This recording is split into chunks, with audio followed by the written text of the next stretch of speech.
En el proceso de conversión de energía, en este caso vamos a hablar como motor eléctrico. O sea, recibo energía eléctrica de la línea y la convierto en energía mecánica. Toda transformación de energía tiene pérdidas. Esas pérdidas se manifiestan en forma de calor. Entonces, los embobinados se calientan y tienen una vida útil. Al concluir esa vida útil, llega un momento en que las bobinas, de tanta temperatura, de tanto calor, pues se queman. Y al momento de quemarse una bobina, pierde la capacidad de concentrar campos magnéticos. O sea, se cortocircuita. Cuando eso sucede, hay que renovar, hay que cambiar lo que es el embobinado al estator. Aquí estamos nosotros en un proceso donde este motor llegó quemado al taller. Como primer punto, hay que desensamblar las bobinas existentes. Como el embobinado, vamos a ver cuando nosotros empezamos a explicar las fuerzas que interactúan en el fenómeno de conversión de energía, que son fuerzas, hay fuerzas también mecánicas, resultado de la integración de la electricidad y el magnetismo, surgen fuerzas mecánicas, como un fenómeno también que lo vamos a ir cuantificando y cualificando. Para darle características, capacidades a las bobinas de hacer su función en forma con una vida útil, estos embobinados están sometidos a procesos de enresinado que le vengan a otorgar, a dar características mecánicas que eviten el deterioro de la bobina por vibración. Entonces, estas bobinas, hagan de cuenta que vienen, su estado físico es como si fuera una piedra, son rígidas. Para extraerlas tenemos que utilizar un método de extracción de bobinas. Ahorita lo estamos haciendo manualmente. Entonces vamos a extraer las bobinas, acá de este lado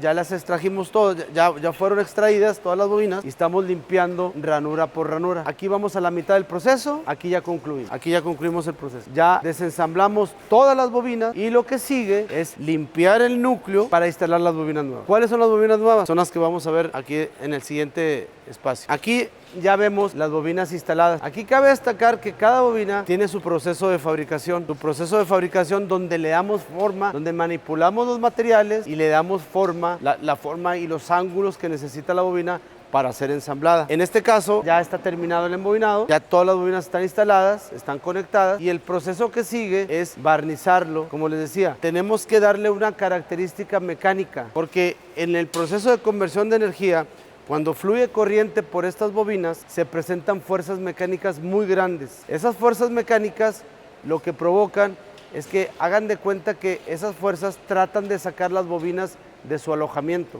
Por eso nosotros tenemos que darle las capacidades mecánicas, las características mecánicas para que la bobina permanezca en su alojamiento y sin presentar vibraciones. Esas vibraciones provocan un deterioro paulatino constante de la bobina. Para contrarrestar ese deterioro constante, este motor tiene que ser barnizado. Se le tiene que aplicar un barniz especial donde al momento de cuajar el barniz se consigue una rigidez mecánica. Esa rigidez le va a ayudar a la bobina a darle más vida, a que su proceso de deterioro sea más largo. Entonces aquí están viendo ya un embobinado terminado, pero que falta el proceso de barnizado. Les comentaba anteriormente que una bobina es un camino cerrado que tiene una entrada y una salida. Entonces un embobinado tiene un número de bobinas que es igual al número de ranuras o alojamientos que tiene el núcleo. El núcleo es el espacio donde va insertada la bobina. Entonces número de bobinas igual al número de ranuras. Cada bobina tiene una entrada y una salida. Les comentaba inicialmente que la generación eléctrica, en su mayoría, la producción eléctrica se produce con ciertas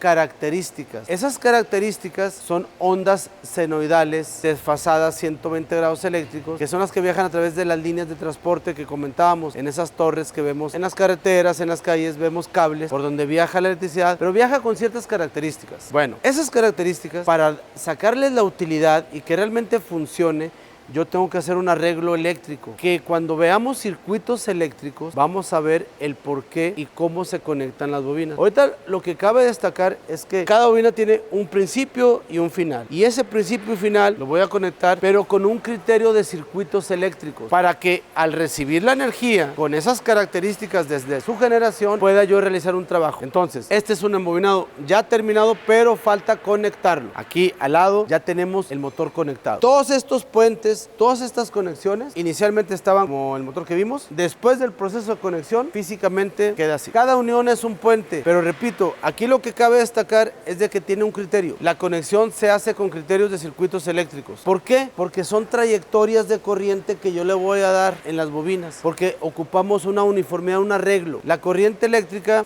en un motor eléctrico es muy importante las trayectorias, porque las trayectorias, cuando veamos en forma teórica, son polaridades. El fenómeno magnético se manifiesta a través de un polo norte y un polo sur. Un polo norte es donde salen líneas de flujo, polo sur es donde entran líneas de flujo. El fenómeno eléctrico se presenta igual. El polo positivo salen las líneas de campo eléctrico y el polo negativo entran las líneas de campo eléctrico. Eso lo consigo con trayectorias. Entonces, de estar así, en una forma desordenada, aquí si lo conecto sin un criterio eléctrico, no voy a obtener la uniformidad en las trayectorias. Aquí ya tengo la uniformidad en las trayectorias. Esas trayectorias necesitan de un conocimiento técnico de circuitos eléctricos. Por eso les comentaba que ustedes primeramente tienen, antes de manipular una máquina, tienen que entender el concepto teórico, donde explicamos el fenómeno natural, que es electricidad y magnetismo.